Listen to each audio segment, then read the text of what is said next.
علیکم ورحمۃ اللہ وبرکاتہ۔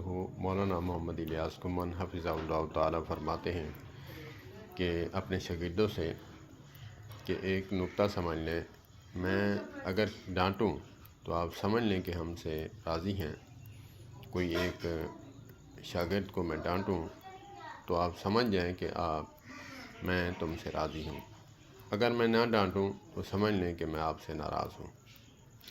کیا ہی قیمتی جملہ ہے۔ ڈانٹتا بندہ اس کو ہے جس کی خامیاں دور کرنے لگتا ہے، اس کا دل کڑتا ہے، دل میں رنجش ہوتی ہے کہ یہ میرا پیارا اس نقصان سے بچ جائے یا پھر پڑھائی میں آگے چلا جائے، کمال انسان بن جائے۔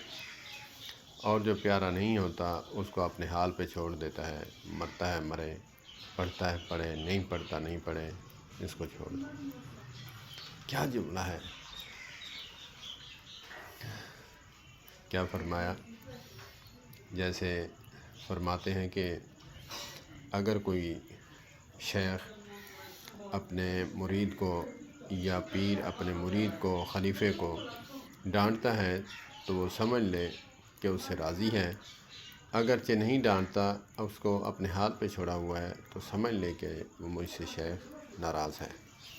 بے عینی اسی طرح والد کا بھی یہی ہے کہ جو والد اپنی اولاد کو، 4 اولادیں ہیں، بیٹے ہیں، تو ان میں سے ایک کو ڈانٹتا ہے، تینوں کو نہیں ڈانٹتا، سمجھ لیں کہ وہ پیارا ہے، اس کو باکمال دیکھنا چاہتا ہے والد، تو اسی لیے ڈانٹتا ہے۔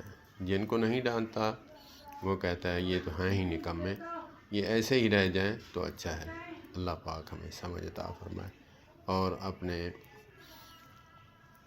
علماء کے ساتھ وابستہ رکھے۔ والسلام علیکم ورحمۃ اللہ۔